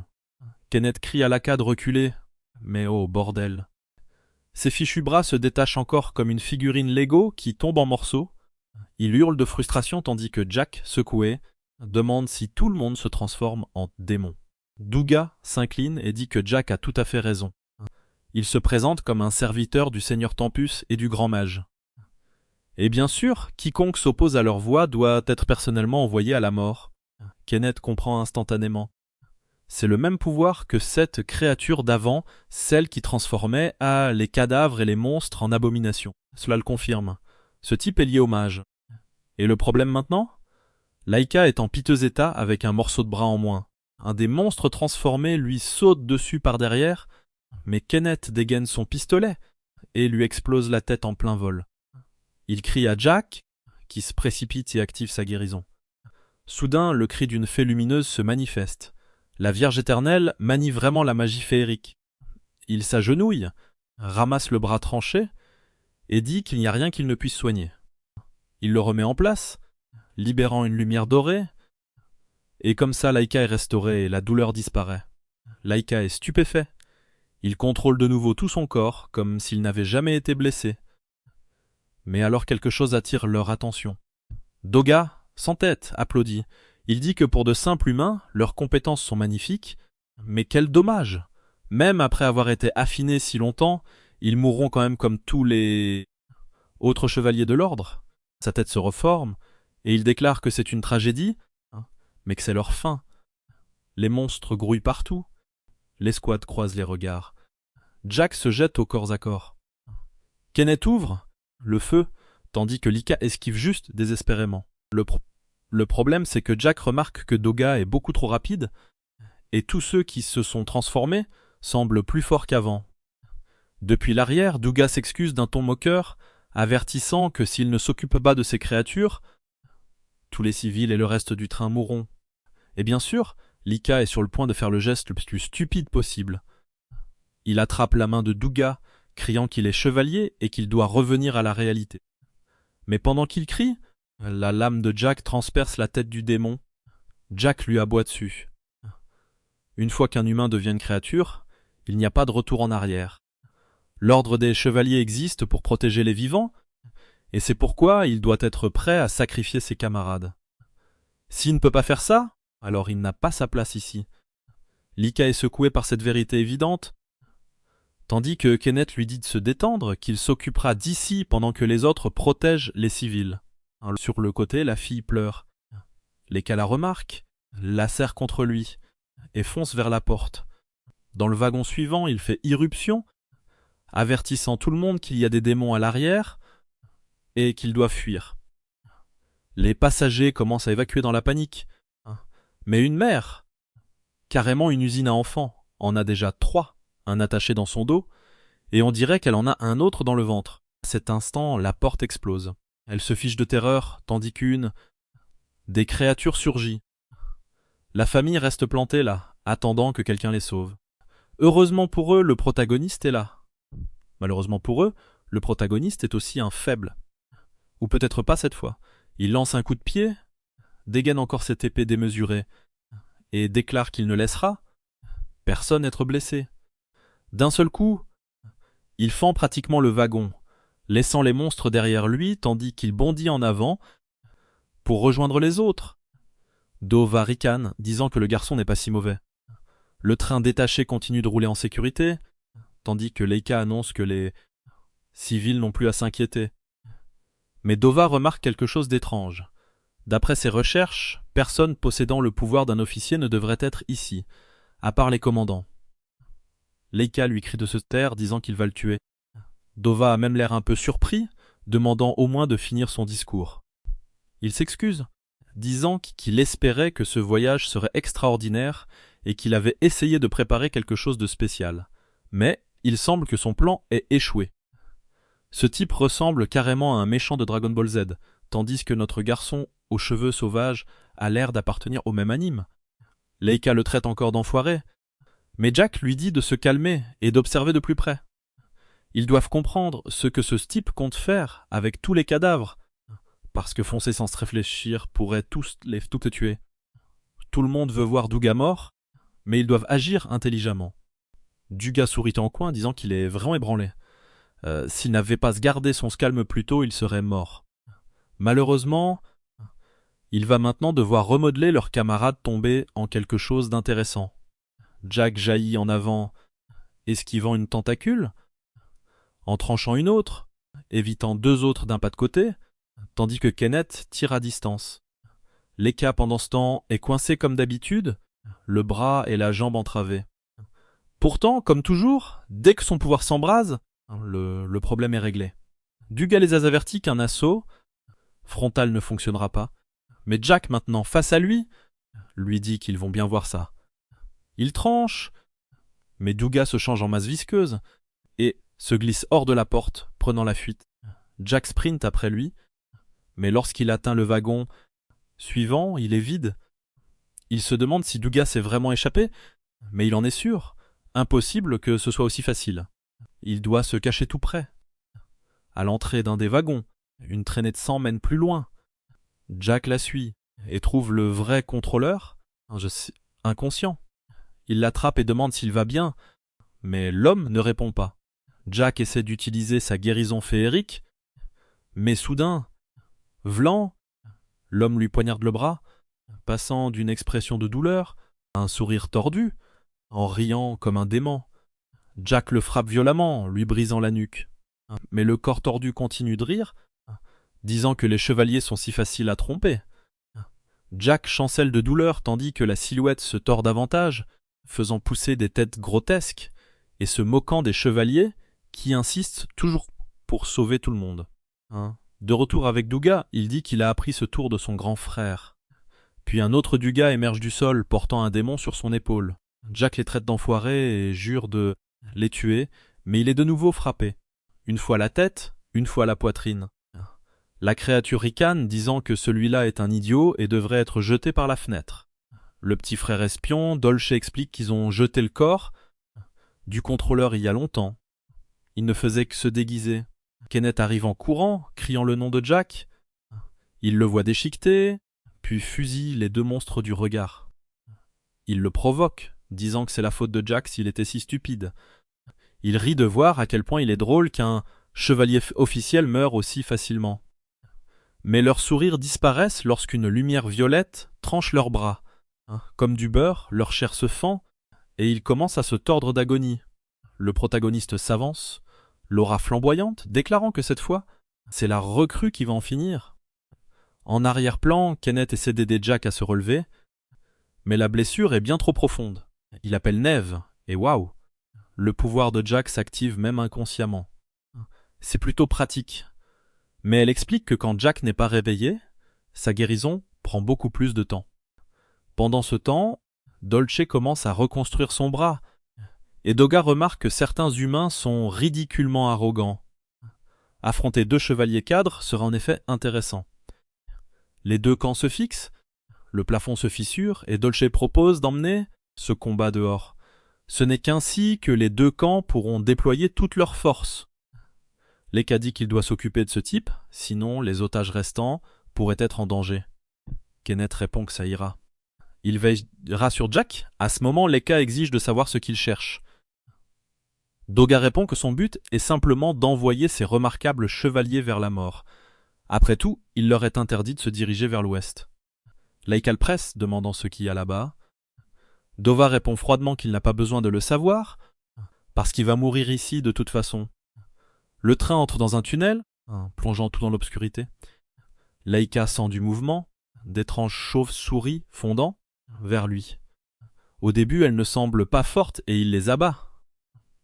Mais leur nombre est bien plus grand que prévu, et il a l'impression inquiétante que quelqu'un les contrôle.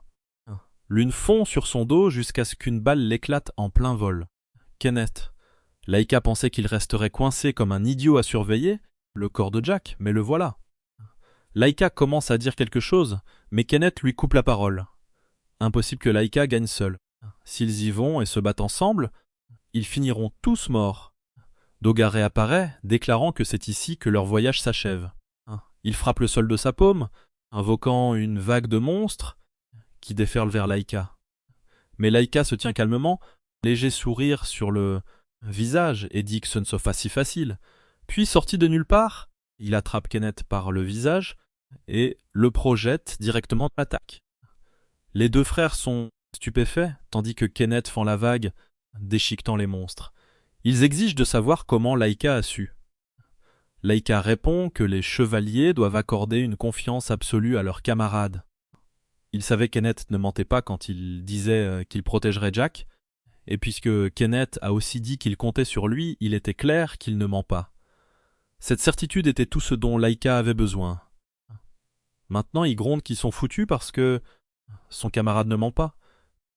Il charge Douga, lui attrape le visage et l'écrase contre le mur, demandant ce que ça fait d'être tué par un chevalier débutant.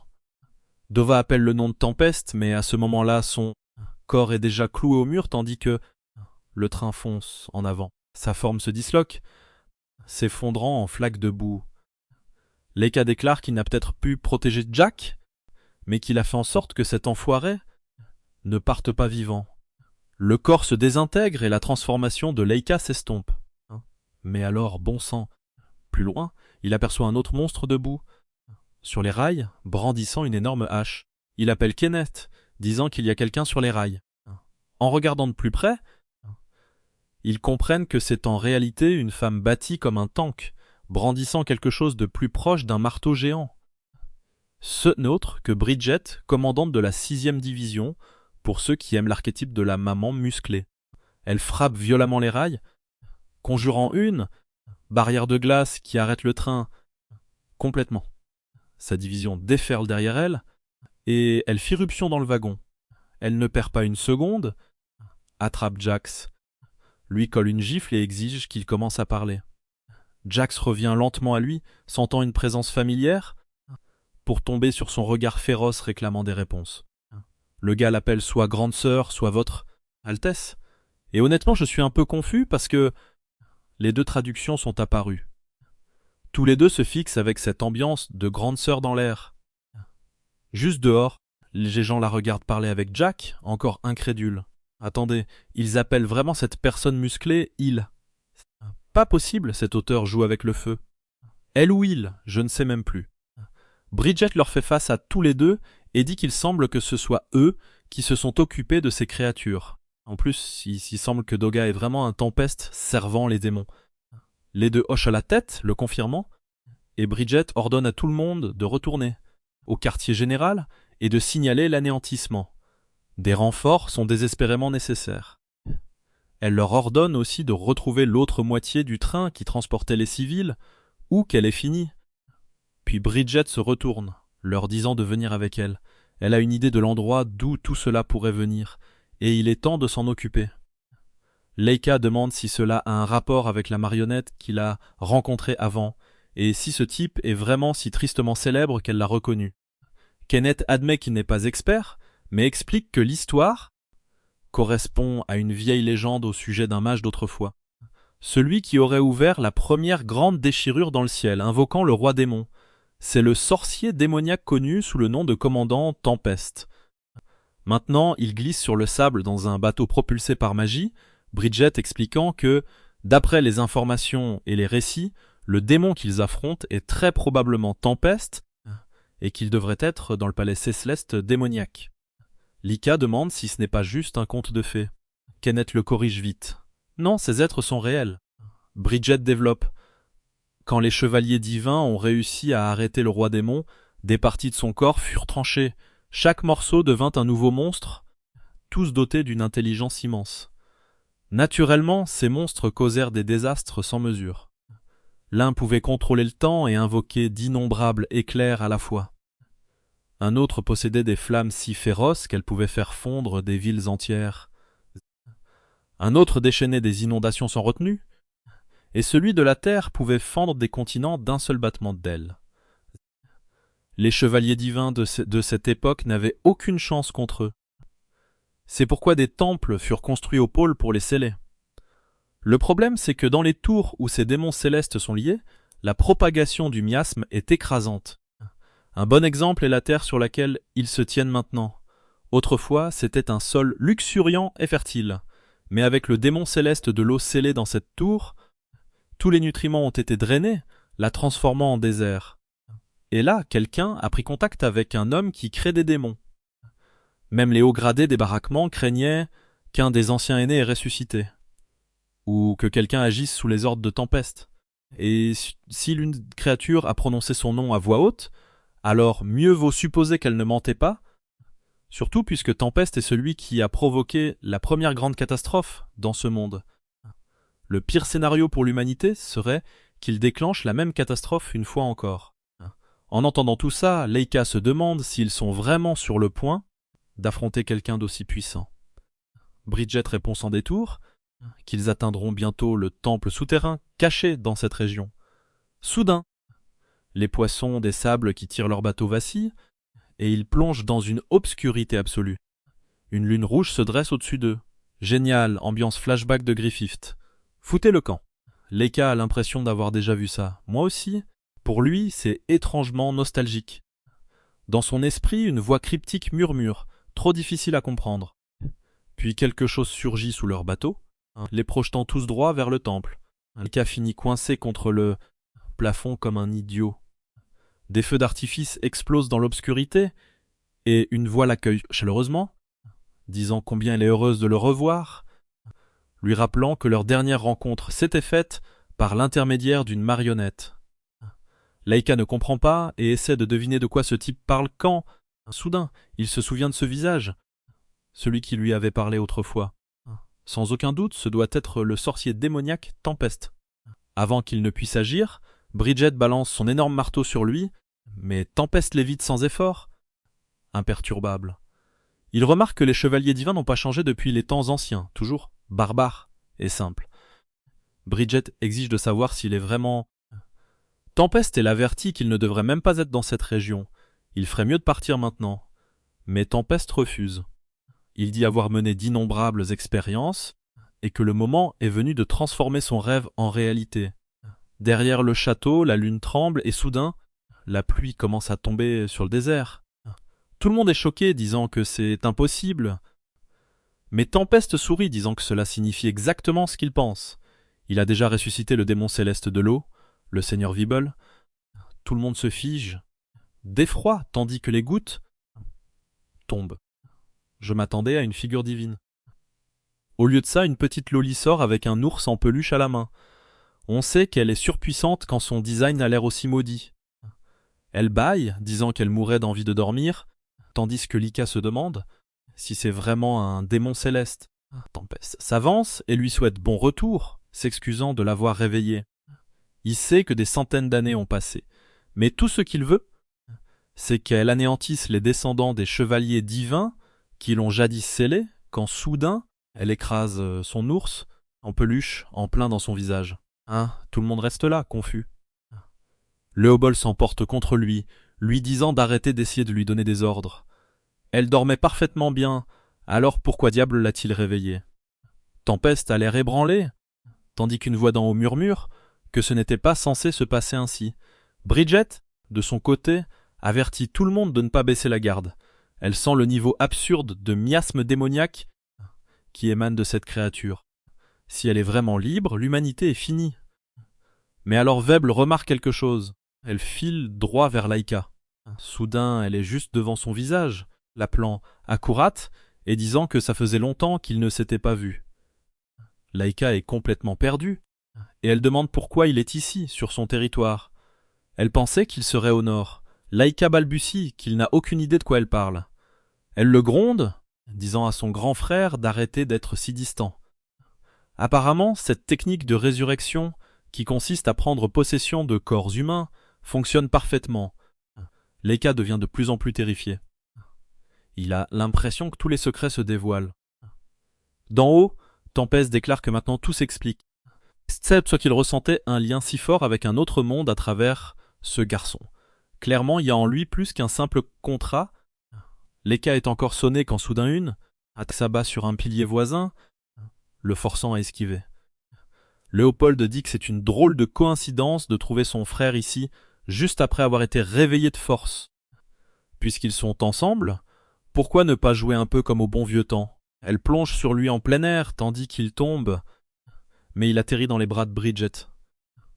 Au même instant, Weeble lance une attaque. Bridget ne la sent même pas avant qu'une partie de son corps ne fonde. Leika panique, demandant si elle va bien, et Jack active aussitôt sa guérison. Une fée jaillit, reconstruisant son bras, et Bridget attrape son marteau, l'abattant sur Weeble. Bien sûr, ce n'est pas si simple. Le marteau s'effrite à l'impact. Weeble ricane, disant qu'elle ne les a pas appelés pour jouer, seulement le garçon. Le pauvre Kenneth sort ses pistolets de pacotille, mais ses balles ne font rien. Weeble s'impatiente, disant qu'il commence déjà à l'agacer. Puis le manado autour d'elle gonfle vers l'extérieur, formant des bulles géantes qui donnent naissance à des monstres grotesques, sans tête, flottant comme des lunes. Loin, Tempest observe, ravi, louant la magnificence du pouvoir d'un démon céleste. C'est si écrasant que les chevaliers divins semblent n'être rien. Quelqu'un grignote une pâtisserie et dit que le maître semble d'assez bonne humeur. Tempest répond que voir un démon céleste bouger librement a toujours été l'un de ses rêves. Et maintenant que cela se produit juste sous ses yeux, il ne peut pas contenir son excitation. Ce qui le choque encore plus, c'est que le tout premier démon céleste s'est éveillé à l'intérieur d'un humain. Il marmonne qu'il est peut-être temps de se replier vers le temple du Nord avant que les choses ne deviennent incontrôlables. Mais soudain, quelque chose brille dans le ciel. Une épée massive tombe d'en haut. C'est elle, la commandante féroce aux hanches larges en personne. Arthur est arrivé. Tempest reconnaît instantanément que les ennuis viennent d'atterrir. Arthur, la main sur ses larges hanches et pleine d'assurance, lui dit que puisqu'il a décidé, lui et les siens, de semer le chaos parmi ses subordonnés, il ferait mieux d'être prêt pour ce qu'elle s'apprête à faire. Tempest lui rend son regard avec cet air inquiétant. En bas, Arthur aperçoit Bridget en difficulté face à Weeble. Au même instant, Karen apparaît dans son dos et elle lui demande s'il peut tenir 3 minutes. Il demande contre qui et elle répond simplement contre le démon céleste. Après ça, elle s'en chargera elle-même. Tempest observe avec intérêt jusqu'à ce qu'Arthur l'appelle directement. Elle s'excuse, mais puisqu'il est clairement l'invocateur démoniaque dont tout le monde parle, elle lui donne une chance. Promet maintenant de ne plus causer d'ennui, et elle lui pardonnera. Évidemment, il rit, lui fait un clin d'œil, et dit qu'il ne peut pas faire cette promesse. L'enfoiré s'éloigne en flottant, brillant d'une aura façon Dragon Ball. Arthur ne va pas le laisser filer. Elle déclenche une explosion stellaire de puissance, fonçant après lui, tandis que leur affrontement s'embrase. Pendant ce temps, Kiran atterrit derrière Leika et demande s'il comprend ce qui se passe. Leur tâche est simple, retenir le démon céleste pendant 3 minutes, jusqu'au retour de la commandante. Leika a l'air ébranlée, mais Kiran lui dit de se ressaisir. Les créatures arrivent. La première vague fonce. Kiran manie sa lame avec fluidité, tandis que Leika reçoit déjà une entaille dans le dos. Jack lance sa magie féerique, invoquant une barrière qui fournit une guérison continue. Un moment RPG parfait, le soigneur qui pose une zone d'effet. Leika esquive les monstres flottants, à tête de lune, tandis que Bridget les pulvérise. Mais le problème, c'est que l'eau ne fait pas que les blesser, elle les régénère aussi presque instantanément. D'une case à l'autre, Leika se transforme, libérant ses pouvoirs de flamme pour encercler les bêtes, mais même ainsi, elle traverse son feu. Finalement, les pistolets de supermarché de Kenneth commencent vraiment à faire des dégâts. Leika le remercie, mais Kenneth le gronde.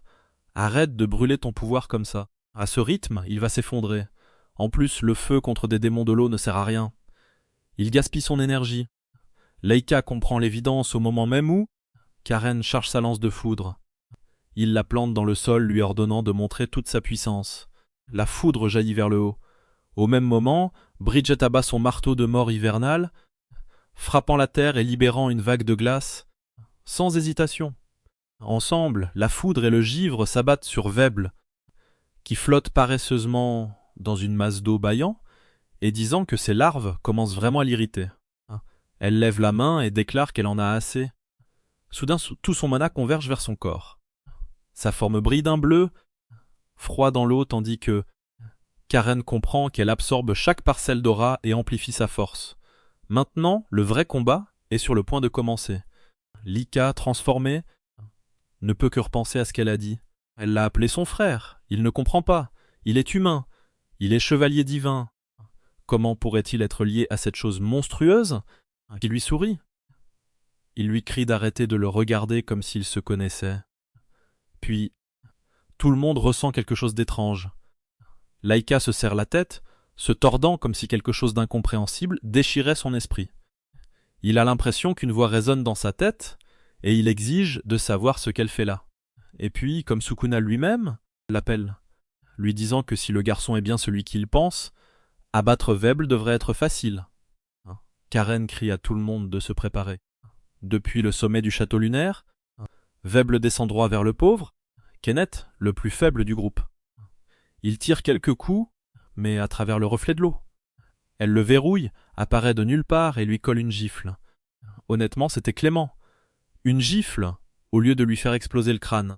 Bridget se précipite pour son coup, de marteau signature, place parfaitement et rien, aucun effet. Choquée, elle a à peine le temps de réagir avant que Veble tende négligemment la main, et la repousse comme si de rien n'était. Jack appelle la princesse, qui lui assure qu'elle va bien et lui dit de se concentrer sur les soins. Le pauvre gars n'a pas le temps de dire autre chose. Il hoche la tête et obéit tandis que Laïka tremble violemment, essayant encore de comprendre ce qui se passe et pourquoi il a l'impression que sa tête va fendre. Un pouvoir monte en lui, quelque chose qu'il ne peut pas contrôler.